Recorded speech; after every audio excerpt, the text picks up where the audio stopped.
Meron po tayong isang mainit na balita dito tungkol kay Bitcoin. Matapos po ang pagbaba ng presyo nitong mga nakaraang araw, muli itong bumangon at ngayon ay sinusubukan niyang basagin ang isang matibay na resistance level. Ano po ang target ni Bitcoin? Ang kanyang target ay ang napakalaga na $100,000 na price level. Ano ang mga dahilan sa likod ng paggalaw na ito?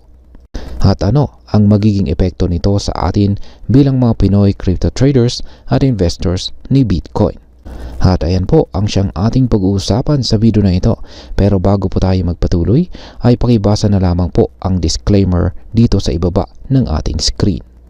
Sa nakalipas na 24 oras, tumaas po ang presyo ni Bitcoin ng malaki.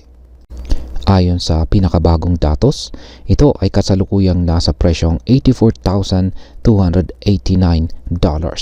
Tumaas po siya ng 1.2% sa loob lamang ng isang araw. Napakagandang balita ito dahil nitong nakarang linggo, bumaba si Bitcoin sa 3.5%. Sa loob ng 30 days naman, mayroon pa rin itong 9.4% na pagkalugi. Ngunit may sinyales na maaring makarecover ito sa mga susunod na araw. Isa sa mga dahilan ng positibong kilos na ito ay ang isang malakas na one-day candle na nagawang mabawi ang losses sa loob ng 3 araw. Bukod dito, ayon sa mga technical analyst, si Bitcoin ay nasa isang mahalagang resistance level. Ang resistance line na ito ay nagsimula pa noong January 20 matapos magtala si Bitcoin ng kanyang all-time high sa presyong $110,000. Ngayon ay ano po ang resistance level na ito na dapat basagin ni Bitcoin? Ayon po sa isang analyst sa TradingView, ang kasalukuyang resistance level ay hindi basta-basta. Ito po ay nasa intersection ng dalawang importanteng indicators. Ito po ang falling trend line mula sa all-time high at ang 50-day moving average or MA50. Ito na po ang ikalimang beses na sinusubukan ni Bitcoin na basagin ang resistance na ito. Kung magtatagumpay si Bitcoin na makalagpas sa resistance na ito, maaaring magbukas ito ng panibagong long-term bullish trend. Ang susunod na target price ayon po sa Fibonacci extension analysis ay nasa $100,000. Malapit ito sa resistance level noong February, kaya magiging crucial ito sa pagtukoy kung tataas pa ba lalo si Bitcoin sa mga susunod na linggo. Ngayon ay ano naman po ang ginagawa ng mga Bitcoin whales? Habang maraming traders ang nag-aabang kung tataas pa si Bitcoin, ang mga malalaking investors o tinatawag na whales ay mukhang nagiging mas kumpiyansa. Ayon po sa datos mula sa Sentiment, lumalaki ang bilang ng mga wallet na may hawak ng 1,000 hanggang 10,000 na Bitcoin.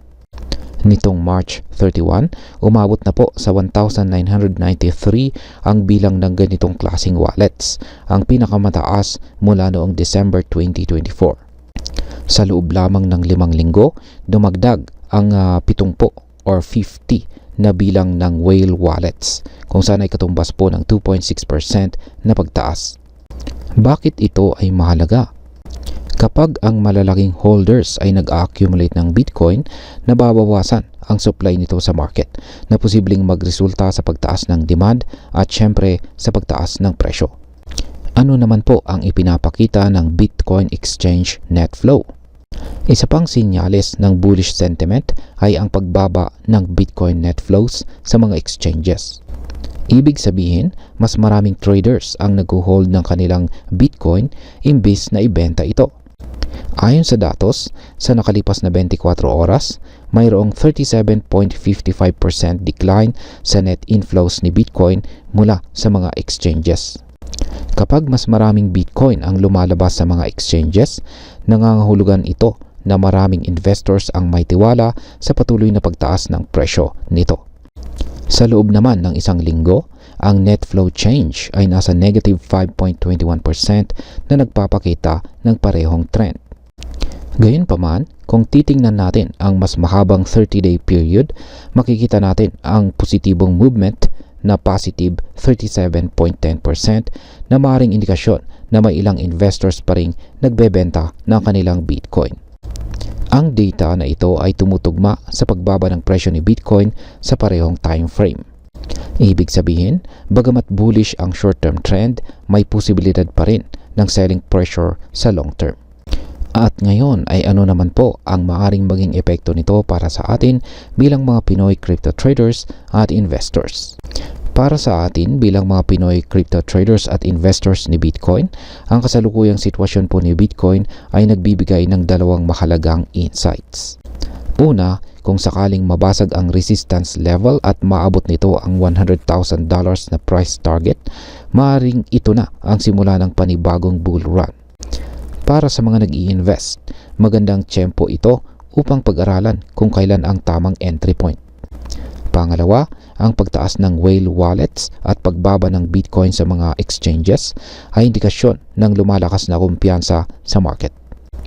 Kung ikaw ay isang long-term holder, maaaring magandang pagkakataon ito upang dagdagan ang iyong Bitcoin holdings.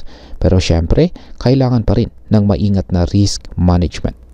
Ngayon, ang masasabi ko naman po rito ay si Bitcoin ay patuloy na nagpapakita ng resilience. Kahit na may pagbaba sa presyo nitong mga nakaraang linggo, ang kasalukuyang data ay nagpapakita po ng potensyal para sa isang bagong rally.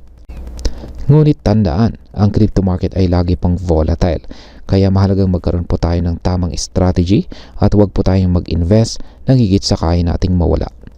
Kung interesado kang sundan ang trend ni Bitcoin, siguraduhing updated ka palagi sa balita at gumamit po ng tamang technical analysis bago gumawa ng mga desisyon. Hindi natin alam kung kailan muling gagalaw ng malaki ang market, pero ang mahalaga ay maging handa po tayo. At hanggang dito na lamang po tayo sa video na ito mga ka-crypto. Marami pong salamat sa panonood, ingat po tayo lagi at God bless po sa ating lahat.